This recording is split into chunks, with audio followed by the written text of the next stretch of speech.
Hello, my name's Nikita Sheshakov and I'm a level designer. In this video, I'll share a design breakdown of co-op first-person shooter level inspired by Back 4 Blood by Turtle Rock Studios. For this project, I used Unity Pro Builder, Playmaker for visual scripting, and Zombie Shooter Prototype by Maker Games. If you'd like to try the level yourself or learn more about my process and my experience, check out the links in the description below. Enjoy the video. At the start of the level, I wanted to show that exploration is encouraged. While exploring the shelter, players can find useful items. I placed these items in logical spots to make the world feel more believable. Molotov near the bar, coins next to the jukebox, and supplies in the kitchen. I also placed the vendor and weapons right by the exit. It's important that players don't miss these key elements before the dangerous area. I try to ease players into the combat slowly. Near the exit, I place an enemy with a small detection radius. It stands still and doesn't react, giving the player a chance to use a weapon for the first time without pressure. Even though the structure is linear, I try to add variety to the path. It makes a sense of choice and the level feels bigger than it actually is. For better navigation, I use local landmarks. For example, a van crashed into a pole. It not only helps player navigate, but also adds interesting storytelling. Players might wonder, what the heck happened here? Such elements make the level feel more immersive.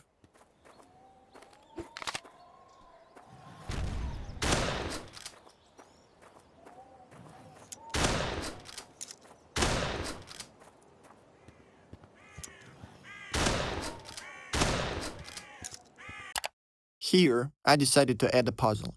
A flock of birds blocking the truck entrance. If the players get too close, the birds will be alerted and summon a horde. Sharp-eyed players might notice a car nearby with a gas can. They can use it to get rid of the birds quietly. I also gave the players the freedom of choice. Not everyone will want to solve the puzzle. There are alternative ways. You can go around through the forest near the road or climb on top of the truck.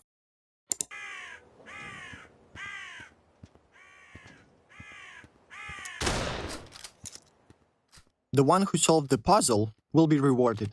Inside the truck, they'll find supplies and unlock a shortcut.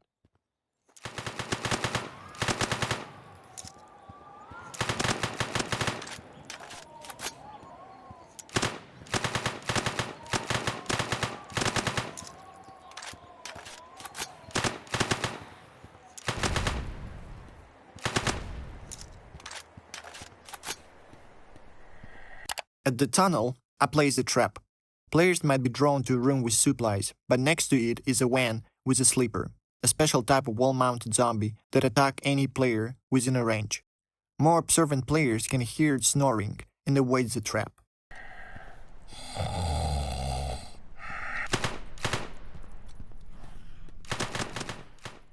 Inside the room, I put a door with an alarm. I also added a hole in the wall so players can peek inside first and decide, does it take the risk and trigger the horde, or just walk past it?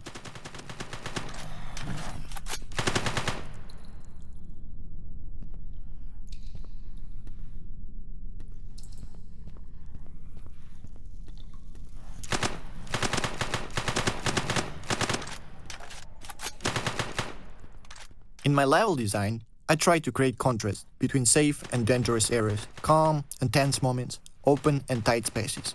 That's why I added a tunnel in this part of the level. Dark and narrow, it builds tension and gives players a new challenge.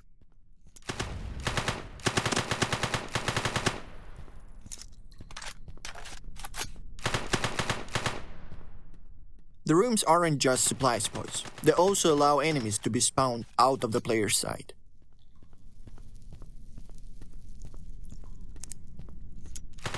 At the tunnel exit, players' path is blocked by barricades. At first it might seem they're lost, but when they turn around, they see headlights pointing to the right door. To make the direction clear, I also added a visual marker, a yellow hose leading to the same door.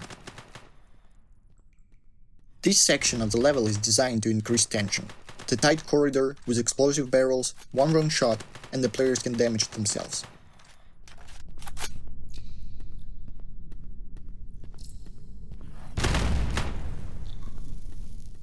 At the end of the corridor, there is a door with an alarm that triggers an endless enemy spawn. Players need to climb a long ladder, and I made it purposely long. While they climb, they can't use their weapons. This adds extra tension.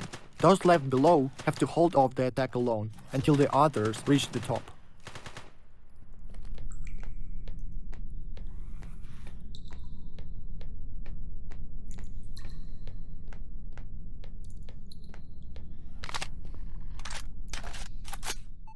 This room was designed as a rest area, creating contrast after a dynamic scene.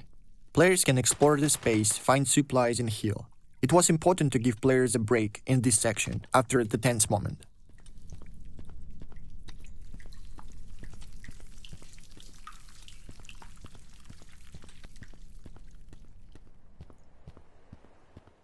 Here, I plan to introduce players to a new threat: zombies appearing from under the snow. They said an attack were supposed to create surprise and offer a new challenge, but this mechanic was not implemented.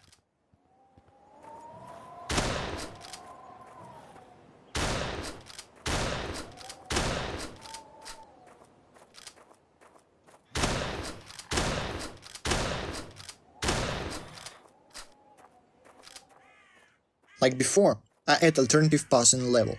They make the game feel less linear and more fun to replay. By adding a verticality, with players going up and down a lot, I make the special experience more dynamic and engaging.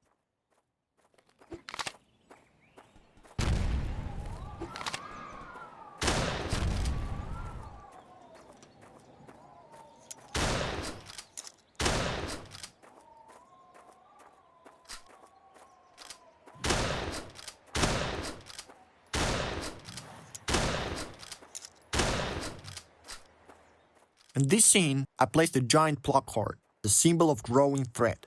I wanted to use it to raise tension and make players think. Maybe this is what the survivors mentioned in the message at the start of the level.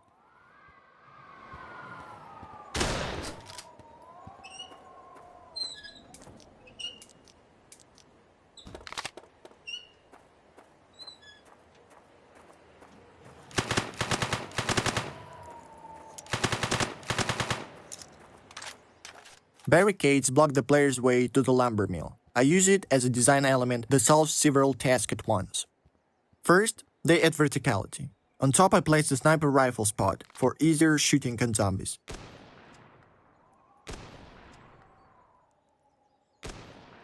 Second, after jumping down, players are not able to go back because of the height difference. This works like one-way gate, locking them into the arena.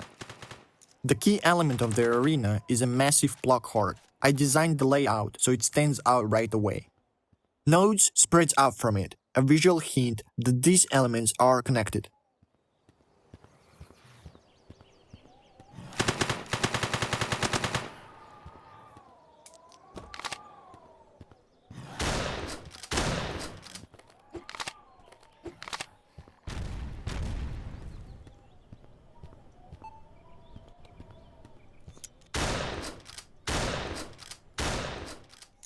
Destroying nodes will trigger a horde, which makes the challenge harder and adds more action.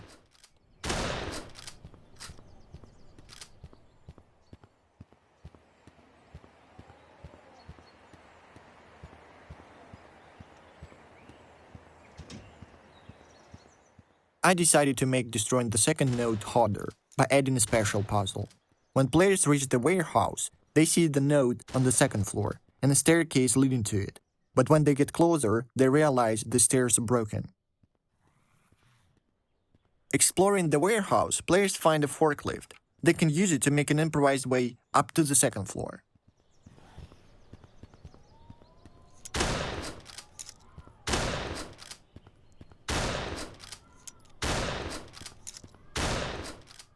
After destroying the second node, as a reward for solving the puzzle, players gain access to the nearby room with supplies.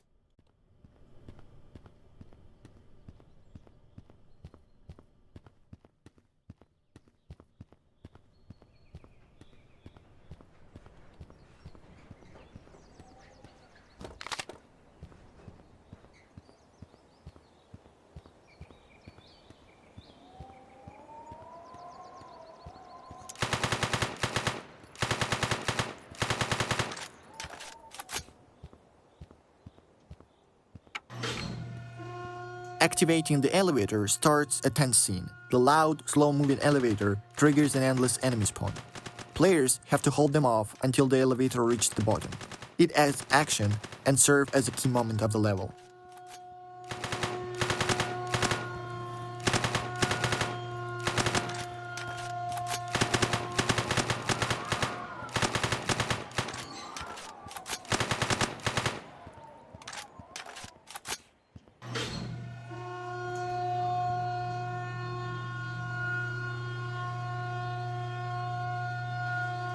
Inside of the elevator, I decided to give players a short break.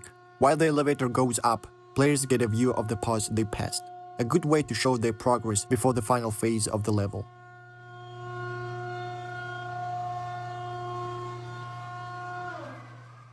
When players reach the top, they immediately see the final goal, the safe house. It stands out from the rest of the environment, clearly showing where to go.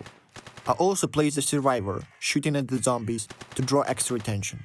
It also shows that the world is alive and active, even before players arrived in this area.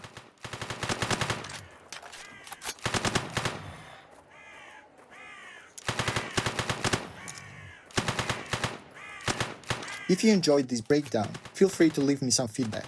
You can find all links to the project, my website, and my LinkedIn profile in the description below. Thank you for watching. See you next time.